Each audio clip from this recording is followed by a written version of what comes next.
En l'an de grâce 2018, le duc de Savoie créa, entre autres, son propre podcast. Celui-là même. Depuis, il perdure, traversant le temps comme une épée à deux mains traverse les côtes d'un pourceau. Car, fatigué d'entendre la même soupe servie, encore et encore par de vils faquins sur de fades et disgracieuses vidéos YouTube, il dut innover. Proposant sa parole, parfois grossière, parfois téméraire quelque peu, incisive mais toujours issue d'un vécu, le duc, sur un format plus ou moins long que lui seul décide, en tant que monarque, traite dans son infinie bonté d'une questionnette qui te taraude. Car il est comme ça, notre duc, humaniste, amoureux du vivant, la main sur le cœur, il veille sur son duché. Puisses-tu, ici, passer un bon moment assis en tailleur au coin du feu ou cavalant sur ton fidèle destrier vers de nouvelles aventures. Pose donc cette hallebarde, débarrasse-toi de ton home et nettoie les taches de sang de ce visiteur qui, troublant ta quiétude, s'est vu embrasser le mur afin de savourer pleinement la divine parole. Paix sur terre, mon ami, et allons-y!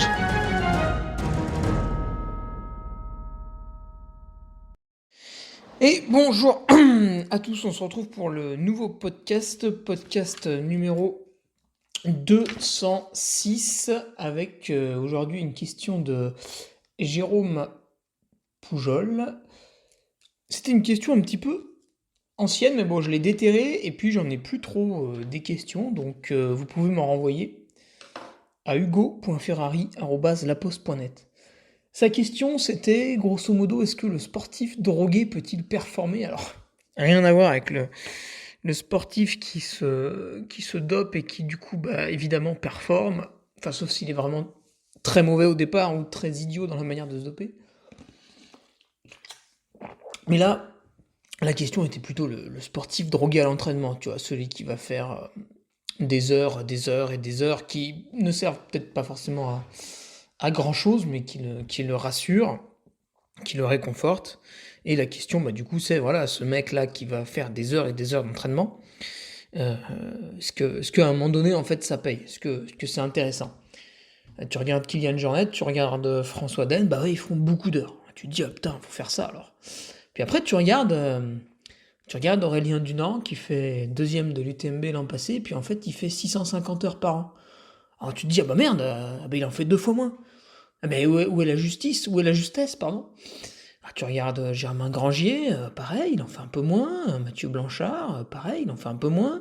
Xavier Thévenard, 800 et quelques. Alors tu te dis, tiens, c'est marrant, il y a l'air d'avoir un petit barème à 700-800 heures d'entraînement par an. Puis au-dessus, à part les 2 extraterrestres, les autres, non.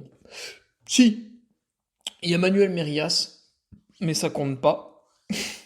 Parce que on ne pourra jamais le prouver pour l'instant, vu qu'il ne participe qu'à très peu de compétitions. Mais les soupçons sur Manuel sont relativement élevés.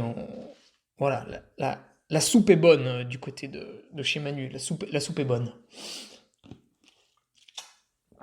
Alors, tout d'abord, un petit remerciement avec mes 2 nouveaux patriotes. Kevin qui nous a mis un pseudo un peu bizarre là, Pitch, ok, et Adrien Gambier, 2 nouveaux patriotes, et on est toujours à peu près pareil, on est toujours à peu près 400, donc voilà, merci à eux. Et sur le Patreon, il faut que je le fasse, c'est vrai, je vais lancer ça là, parce que ça traîne beaucoup trop, avec l'organisation du trail Niveau-les-Revards, j'avoue que hormis organiser le trail, je laisse tout le reste un petit peu de côté. Et je n'ai pas fait... Je veux totalement réorganiser le Patreon pour que la personne qui arrive dessus, donc là, par exemple, Adrien arrive sur le Patreon, et en fait, le mec va se taper une demi-heure de joujou avec la molette de la souris pour retrouver les premiers articles de avril 2020. Tu vois un peu le bazar. Du coup, je voudrais que directement le nouveau patriote ait accès à un joli drive pour pouvoir télécharger ce qui lui semble intéressant ou non, avec des catégories. Catégorie entraînement, catégorie nutrition, catégorie divers, quand j'ai écrit des trucs un peu bizarres. catégorie ostéopathie, catégorie prépa mentale, voilà. Comme ça, le mec qui arrive, c'est plus simple, c'est plus rapide. Euh, Après, vous allez me dire, ouais, le mec, il arrive, il télécharge tout et il se barre. Oui, oui, bah ça peut, ça peut. Après, est-ce que ces gens-là m'intéressent? Non. Donc voilà, ils viennent, ils partent. Je ne m'en préoccupe pas. Donc ça arrive, voilà, hein, on se calme, ça arrive. Justement, le trail niveau les rovards, parlons-en. Si tu veux participer aux 51 km, bah écoute mon petit pote, fallait te réveiller un petit peu plus tôt. Hein, c'est plein depuis un mois, quasiment. Donc on a mis en place une liste d'attente et dès qu'il y en a un qui se pète la cheville dans la forêt, déjà on lui fait chais en mail et puis après on échange son dossard avec un autre. On essaie bien sûr le plus possible de ne pas le rembourser afin de nous en mettre plein les fouilles puisque nous sommes, nous, organisateurs des machines Afrique. Voilà. Vous ne le voyez pas, nous sommes tous cotés en bourse. Voilà. Je pense à Carole et Loulou, à l'Ultra du Pas du Diable. Voilà, c'est des gens qui sont richissimes, qui roulent avec des très très grosses Mercedes.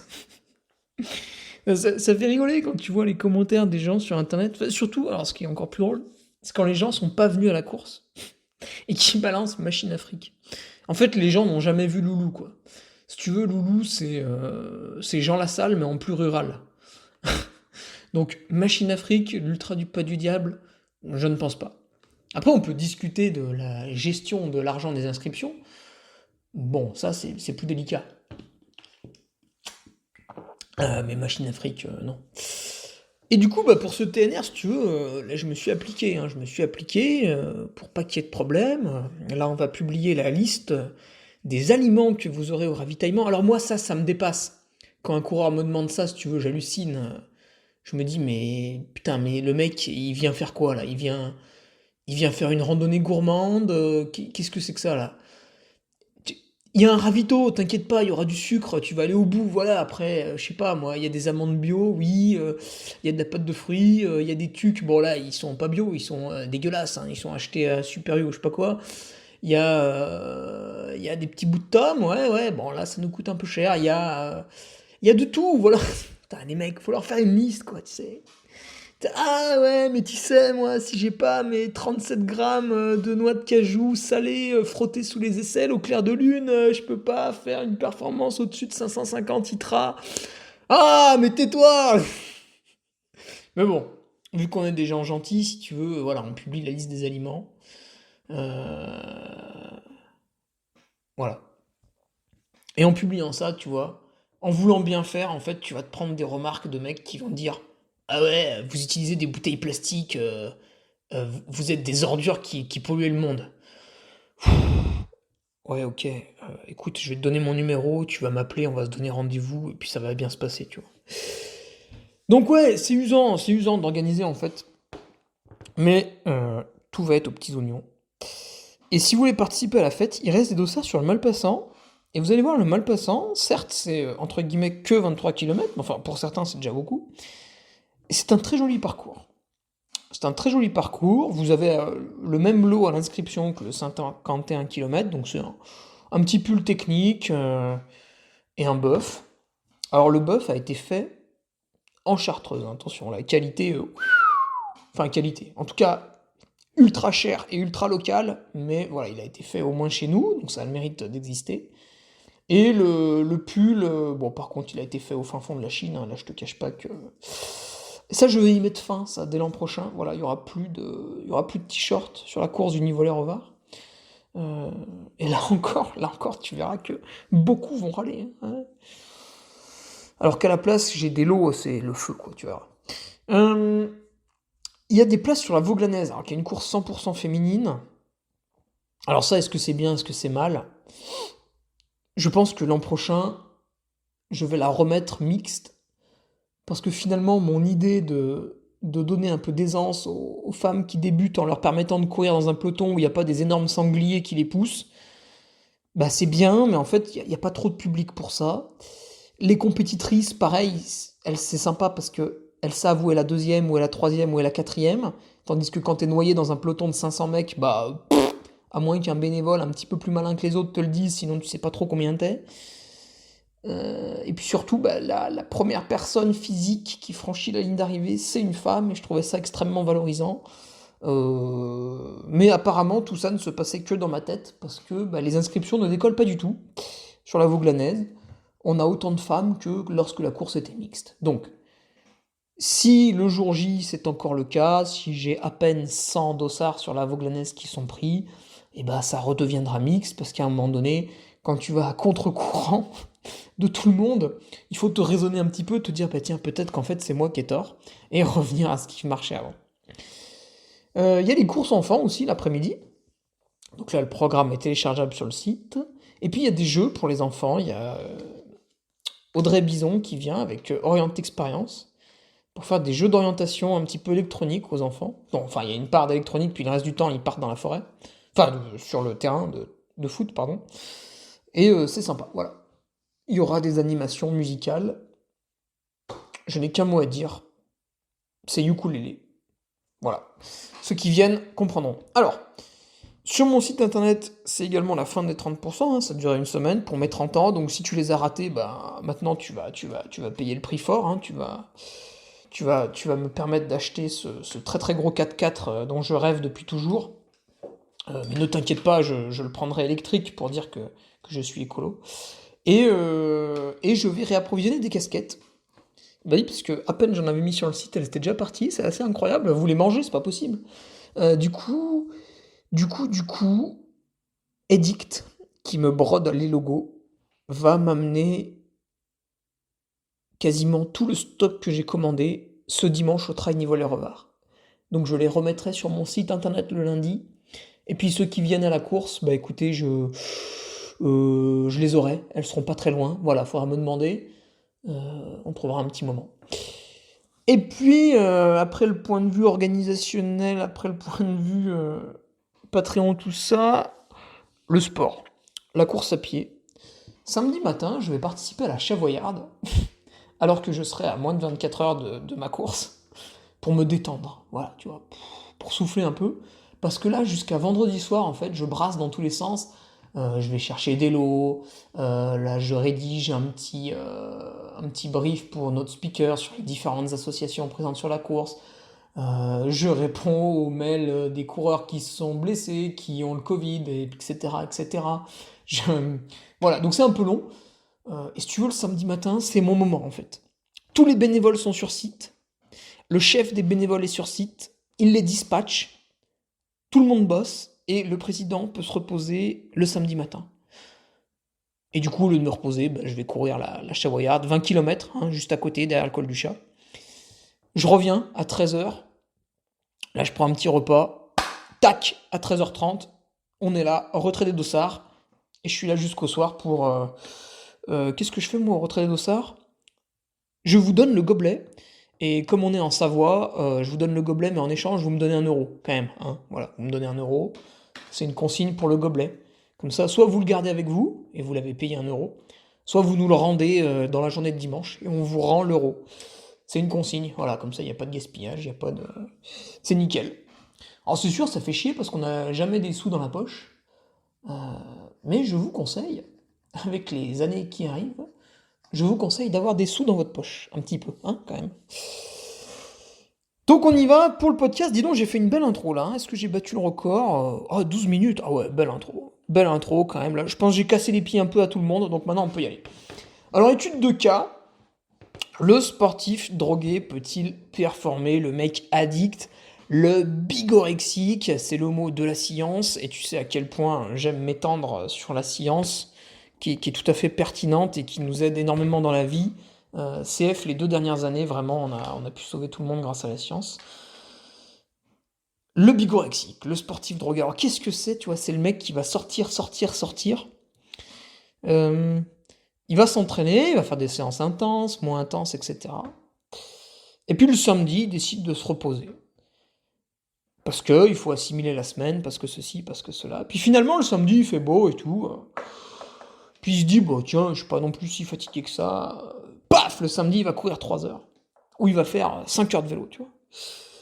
Juste parce qu'il avait du temps.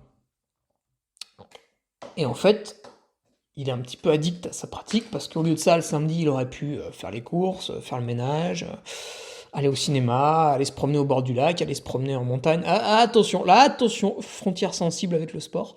Voilà, bref, il aurait pu faire tout un tas d'autres activités, mais finalement, le mec n'a rien à faire et paf, il retombe dans l'activité sportive. Là, on est un petit peu sur le sportif drogué. Donc on va prendre un exemple. Et c'est vrai que d'habitude, je vous parle de moi. Et aujourd'hui, je vais vous parler de mon ami casquette verte. Voilà, ça va lui faire très plaisir. Évidemment, je ne l'ai pas prévenu, donc le mec va écouter le podcast, il va sauter au plafond. Mais vu que je le connais un petit peu, il m'en voudra pas trop. Et surtout, on l'a déjà un peu évoqué ensemble. Parce que j'ai eu un petit peu la même maladie que lui, même si j'essaye de me soigner cette année. Et du coup, je pense qu'il ne m'en voudra pas et que ça le fera beaucoup rire. Donc Alex, puisque pour ceux qui ne le savent pas, casquette verte s'appelle Alex, bon, je ne donnerai pas forcément son nom parce que ce n'est pas très intéressant. Mais voilà, appelons-le Alex, notre ami casquette verte. Et vous le voyez, hein, si vous vous rendez sur Strava, tiens, allez, regardez, tu sais quoi, je vais aller sur son Strava. En même temps, pour pas vous raconter de conneries, évidemment il s'est appelé casquette verte sur Strava, tu m'étonnes. Et on va regarder un petit peu ensemble le volume d'entraînement de casquette verte. Alors en ce moment, mais attention parce que en ce moment il borne beaucoup. Il fait bien 30 bornes par jour l'animal. Hein. Mais est-ce qu'il a toujours fait 30 bornes par jour? Et en fait, quand vous écoutez des podcasts de notre ami casquette verte, il a débuté à un moment donné la course à pied et il ne courait même pas tous les jours au début. Et c'est progressivement qu'il a mis du volume dans son entraînement. Et en fait, là, si tu regardes la dernière année, écoute, il y a une belle moyenne, très très jolie moyenne. C'est-à-dire que chaque semaine, le mec fait à peu près 17-18 heures. Alors, je vous dis une connerie. Chaque semaine, le mec fait à peu près... Ah oui, quand même, 200 bornes. Ouais, c'est ça. C'est du 200 bornes de moyenne. On monte... Putain, le cochon. On monte à 250. Et au plus bas, on est à 135. Bah oui, mais là, c'est après un ultra. Et 283, ça, c'était la semaine d'un ultra. Bah ouais, il y avait l'ultra déjà de 170, puis il avait fait 110 avant d'aller à l'ultra. Et ça, c'est quoi, 400 km? Mais il a triché, là. Ah, mais il faisait du ski. Oh là là là là là. Voilà, donc à part cette anomalie, on peut dire que notre ami casquette verte fait à peu près 200 bornes par semaine sur l'année qui s'est déroulée. Et puis, en termes de temps, en fait, ça représente, assez peu, c'est un peu grossier, mais une moyenne un peu plus basse, puisqu'en termes de temps, en moyenne, l'animal est à 80 heures par mois, sachant que j'avais fait plus. J'avais fait plus en 2018, 2019 et 2020. Donc finalement, tu vois, il est pas si drogué que ça, notre ami casquette verte. Là où tu peux dire il est un peu drogué au sport, c'est que le gars ne fait que courir. Voilà. Alors, tandis que moi, j'avais varié les activités. Mais dans les deux cas, on décèle le même problème, c'est-à-dire que il y a un volume qui est extrêmement conséquent. Et puis finalement, est-ce qu'on est champion du monde? Non. Alors si on regarde les années un peu passées, tu vois, on remonte dans le temps, et on va prendre l'année 2016-2017, et bien là, tu vois, c'est pas tout à fait pareil. Donc le gars était vraiment sur un début d'activité, et à ce moment-là, il faisait 20 heures par mois, et à la fin de l'année, il est arrivé à 25 heures par mois. Donc, tu vois, c'était pas foufou, hein. C'était pas foufou. Il y avait pas un footing tous les jours, tout ça. Donc ça, tu vois, c'était les débuts. Et progressivement, c'est monté. Puisqu'en 2016-2017, on est à 25 heures par mois. Et déjà, je pense qu'en 2018-2019, on est à un bon 60. Attention les yeux. Non, 50. Et encore, non, la moyenne est en dessous de 50. Donc tu vois, 2018-2019, la moyenne est en dessous de 50. 2020-2021, la moyenne est la moyenne là. La moyenne est à là, un bon 65 hein, quand même. Et maintenant, il est à 80. Alors, là par contre, je pense qu'il ne peut pas faire plus, parce qu'il travaille la journée, et il est arrivé à un maximum le matin et le soir. Donc, si tu veux, le gars, en 5 ans, il est passé de débutant à un bon niveau, hein. Il fait quand même 4ème du 100 miles of Istria, sans être champion du monde. Voilà, on est quand même sur le haut du panier. Donc, joli progrès.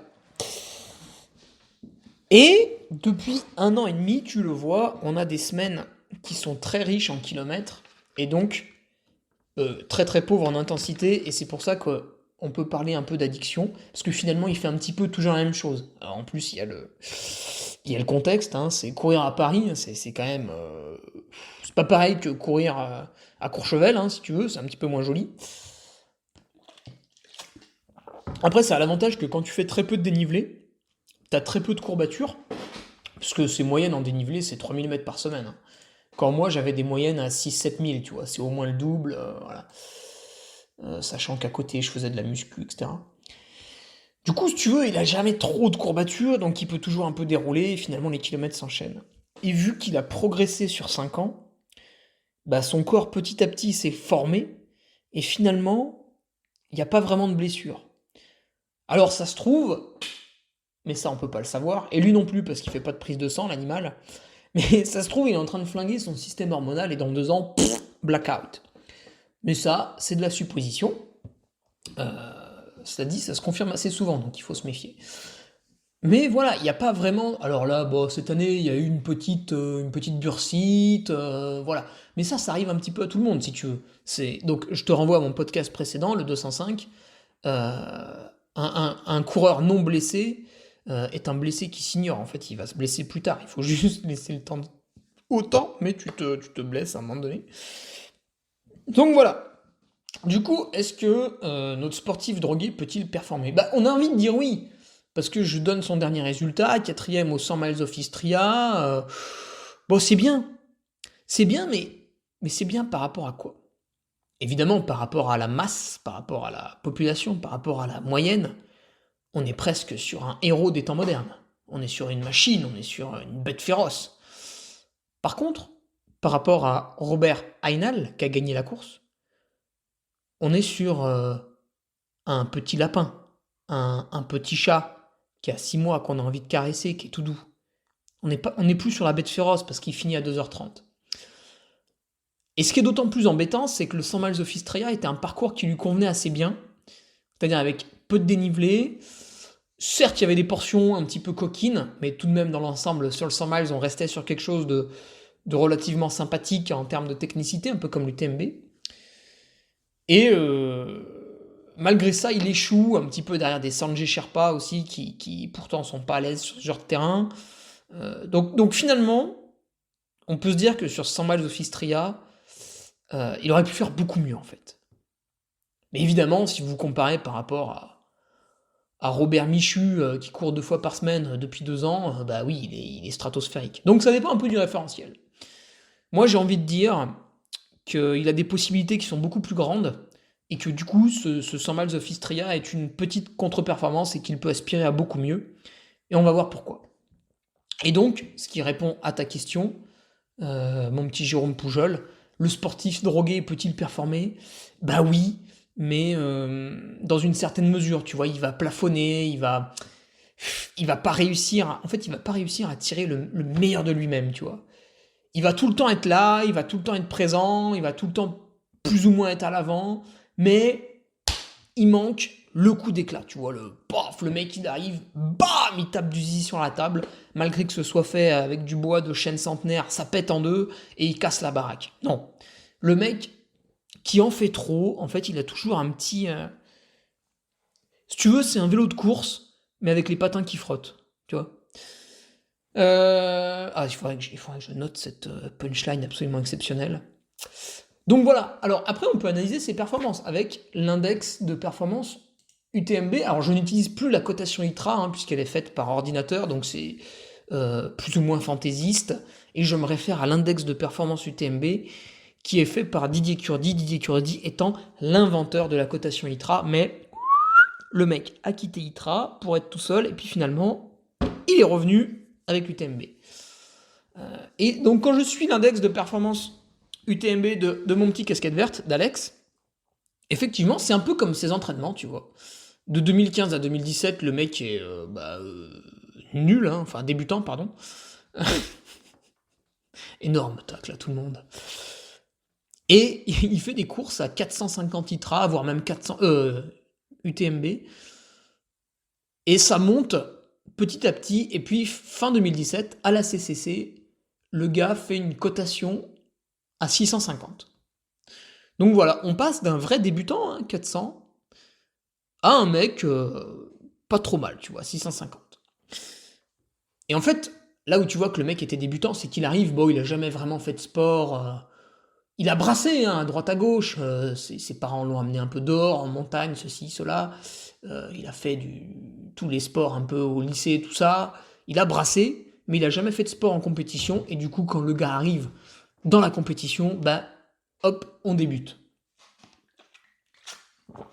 Mais là où tu vois qu'il est doué, c'est que rapidement on progresse, et au bout de 2 ans, tac, ça cote à 650 à la CCC. Donc, là on voit qu'il y a un petit quelque chose. Et après, les entraînements augmentent un petit peu, et 2018-2019, le gars fait régulièrement des performances entre 700 et 750. Par exemple, au Mad Trail à Valmorel, qu'il remporte, c'est là où on se rencontre. Moi j'étais speaker, puis je vois je connaissais pas. Je vois le mec qui arrive, jeune, souriant, parisien, putain, il gagne la course. Je me dis, putain, bien joué, parisien, sur le Mad Trail. Alors je rappelle, le Mad Trail, ça se passe à Valmorel, une station de ski de Savoie, la main sur le cœur. Et vous avez 60 bornes, et c'est quand même très très montagneux, il me semble qu'on approchait des 4000 mètres de dénivelé. Donc voir le petit parisien comme ça, qui arrive et qui gagne avec un... Bon, même s'il n'est pas un gros niveau, il met un bel écart au deuxième, puis tu vois, il cote à 748 ce jour-là. Et le gars, il avait une casquette verte, il la met sur la ligne, il prend en photo, il boit un verre de bière. Fait, tu vois, il m'a troublé, j'ai trouvé ça rigolo. Et puis surtout, ce qui m'a un petit peu fait tiquer, c'est que, après on discute un peu, il me dit, ouais, je suis de Paris, je vais rentrer en train ce soir. Et il faut savoir que les barrières horaires étaient un peu larges sur ce trail.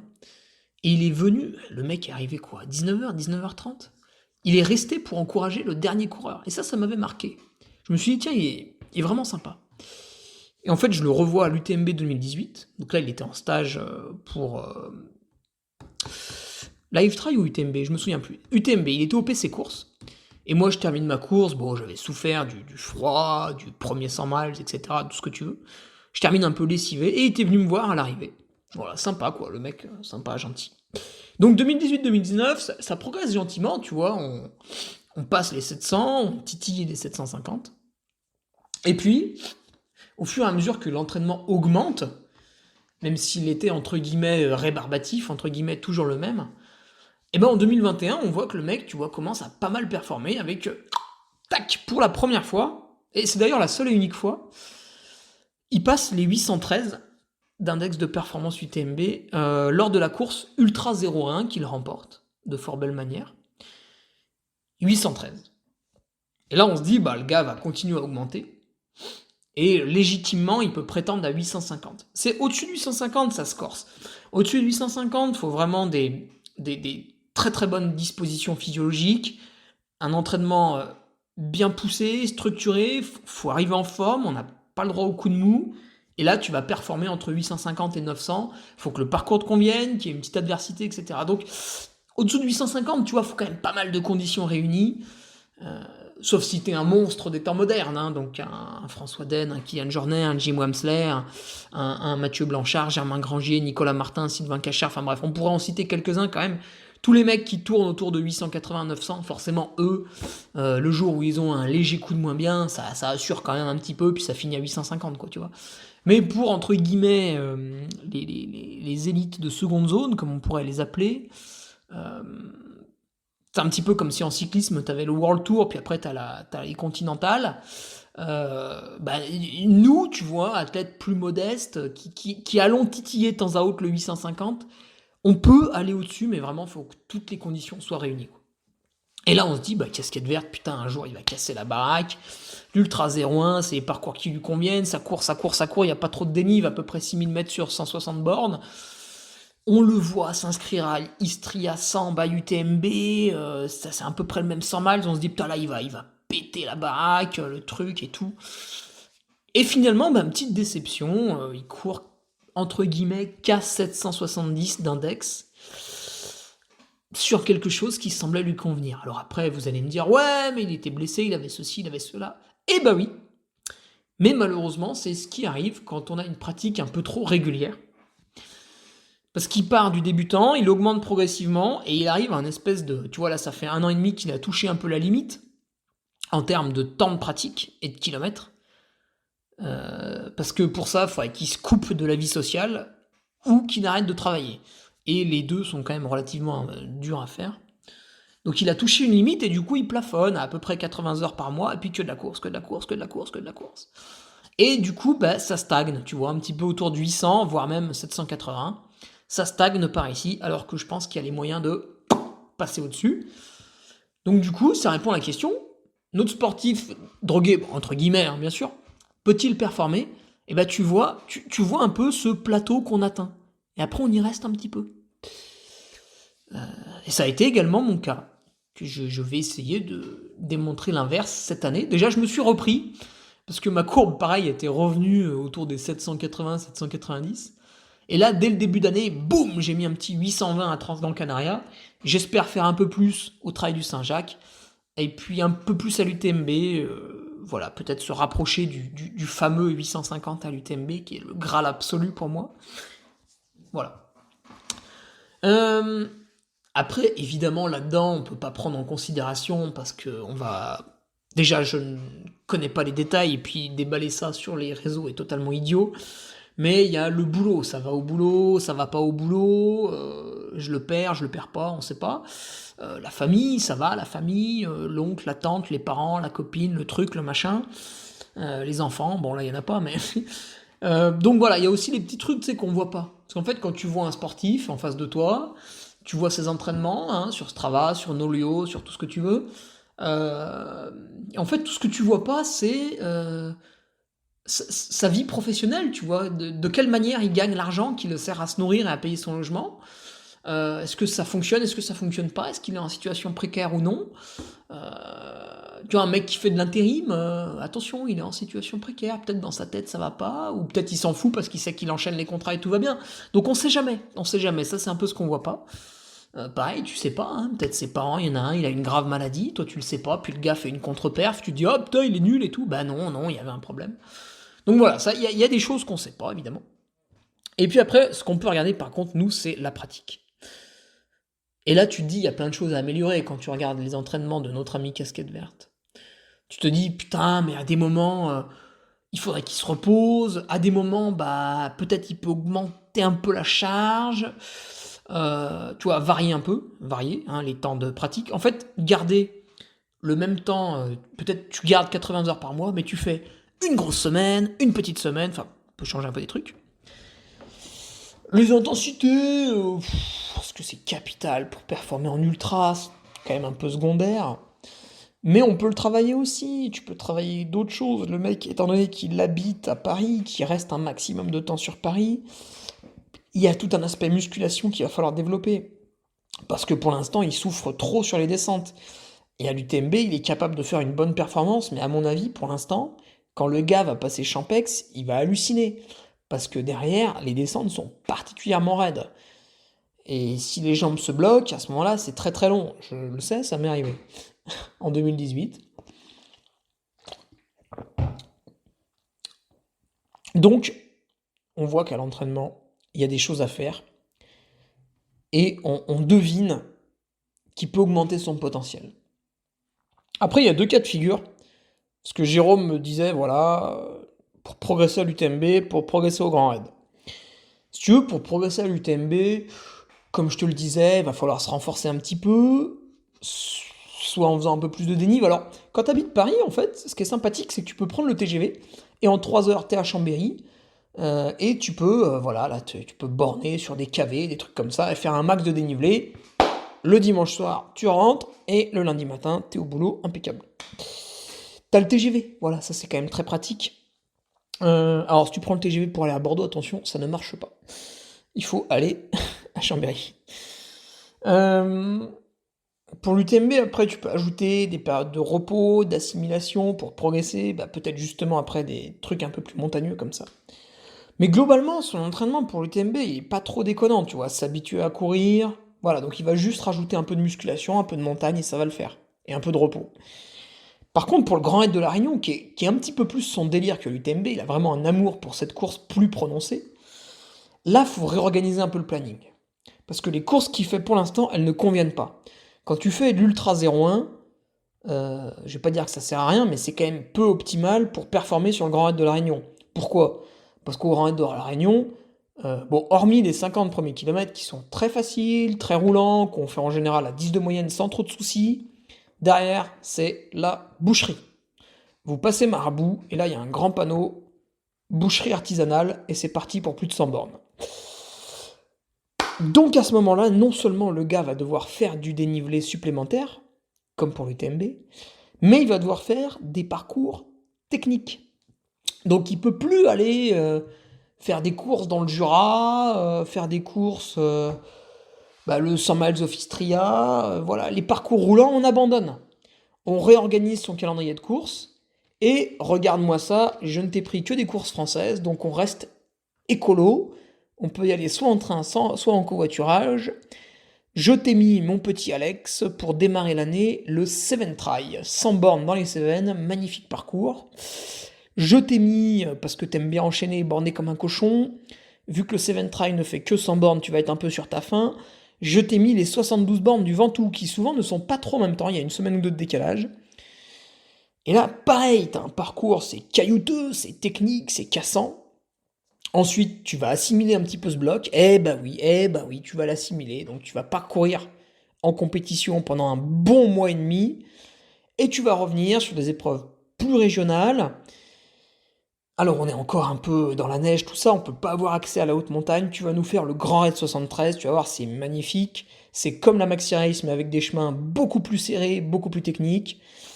Tu vas ensuite partir, c'est pas en France, mais c'est pas très loin, à Andorre by UTMB, parce que c'est très technique. Fin juin, c'est la boucherie.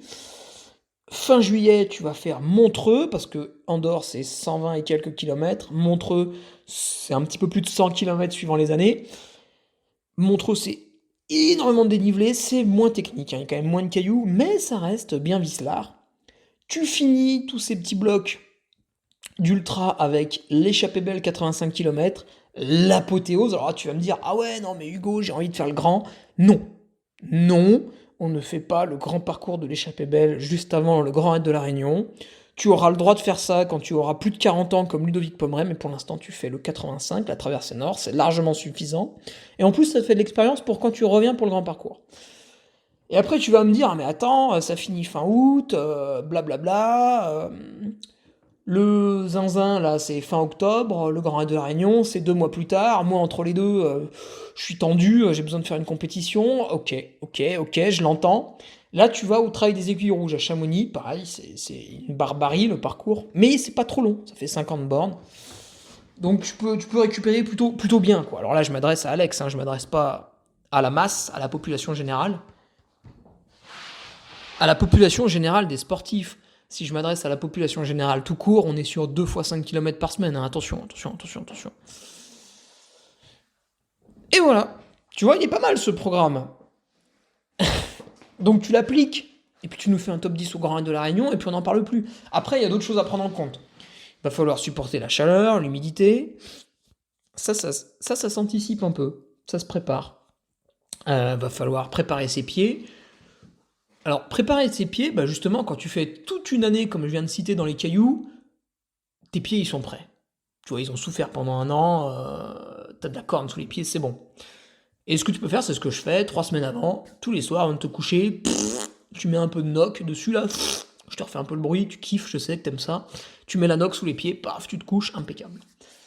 Voilà mon petit Alex.